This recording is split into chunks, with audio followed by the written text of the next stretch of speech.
I'm really happy to welcome to the podcast newly elected Congresswoman Nancy Mace from South Carolina. She's actually the first GOP woman elected to Congress in South Carolina, and it sounds like she has hit the ground running. Nancy, welcome to the podcast. Thanks for joining me. Let me start by asking you about this weird episode that happened at your house where vandals showed up, they defaced your property, they scared your family. Talk about that and give us an update into where that stands right now. Yeah, it's very scary and frustrating. During my campaign, I've received threats for a long time now as a state lawmaker. These things are not uncommon.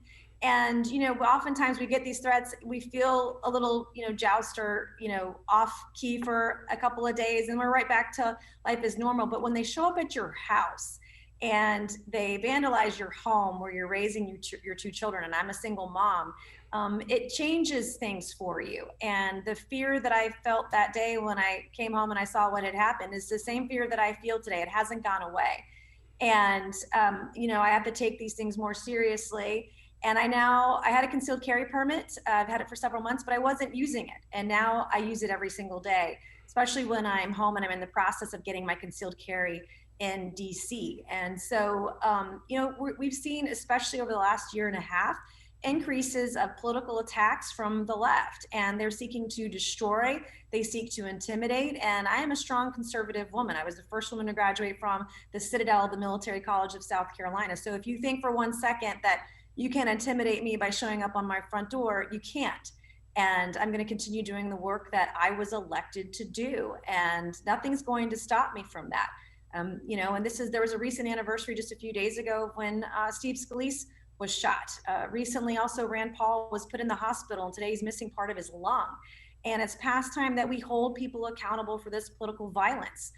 Today we have some video footage of the person because they did another similar crime in the city where I live, but unfortunately it's very hard to identify somebody who's hooded, wearing dark clothes and at night in the dark. And so right now we're just begging people for tips to call law enforcement, and I want to hold this person accountable, whomever it is.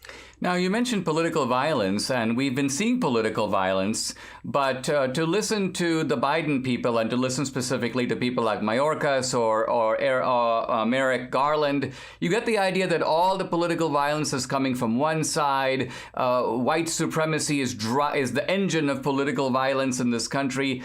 Isn't it a fact that we're seeing a great deal of political violence from the left? Organized. This seems to have been going on in Portland for the better part of a year now. And so what do you make of this kind of blatantly one-sided approach to political violence that is the official narrative of the Biden administration? Well, it's absolutely wrong. And we've been seeing it for a year and a half. You've seen Black Lives Matter, you've seen Antifa.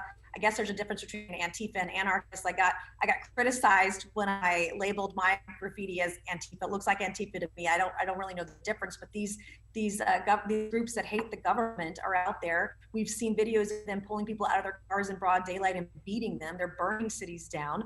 And so the right is often attacked, but we don't get a fair shake. We don't get fair coverage. If I were a Democrat and this happened, there would have been wall-to-wall national coverage. There would have been empathy. People would have cared. But because I'm a Republican, because I'm a female Republican, and worse yet, a female conservative Republican, I was re-victimized. I had the left. You had people with on Twitter and on social media, the official stickers calling you, hey, you're somebody on social media, accusing me of doing this myself. This would have never happened if I were a Democrat. And this is not the first time I've been targeted for political vandalism. Somebody keyed my car on the day of one of my debates during the 2020 cycle.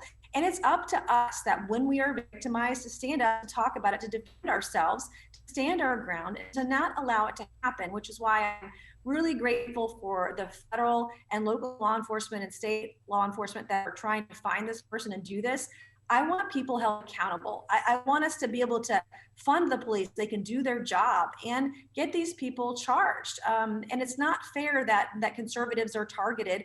And this is very one-sided. And it's up to us to elect people with strong backs and strong minds who will push back against this. And violence is wrong on either side of the aisle. And we have to be sure that that we have people who are strong and who are going to be a strong voice when they're in Congress and this happens. We've got to hold people accountable.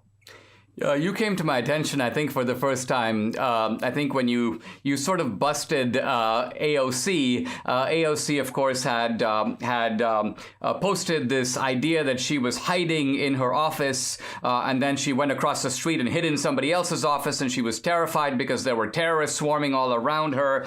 Now, not to minimize the fact that that was a scary event, and of course, when you don't know what's happening, a certain amount of trepidation is normal. But what you pointed out was that whether or not she felt that fear, the real threat did not in fact exist in that building. And you knew that because your office is right next door. Say a word about that, because I think it may get to the point of how the left is so good at sort of putting on a drama and making and inflating these episodes to make it sound like they are in mortal danger. And as for us conservatives, we face no real threats that anybody need really worry about.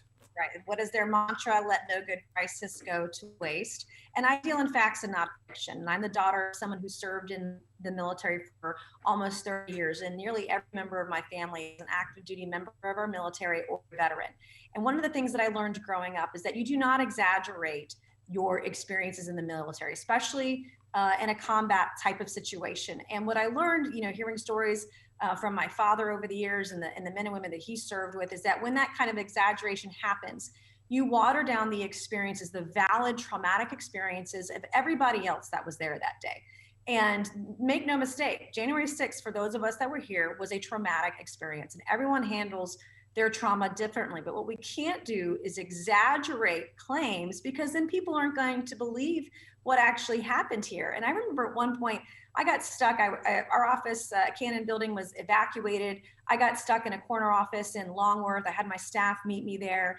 And then when we were allowed to go back to our offices in Cannon, I got stuck in a tunnel under the Capitol just as they were, I believe, breaching the Capitol dome up above us. And I was stuck down there with Dan Crenshaw, and there were probably 50 to 100 other staffers down there stuck in a tiny hallway together.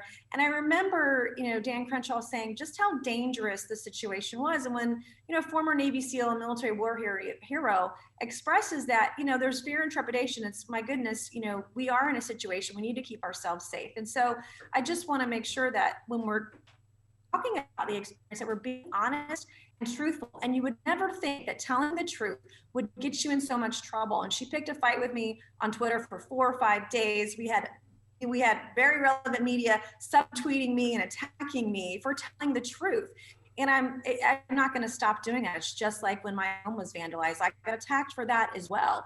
This is where we are in this country, and it's got to stop. And I'm going to continue to tell the truth no matter what. The American people demand it, and they need it, and they deserve it.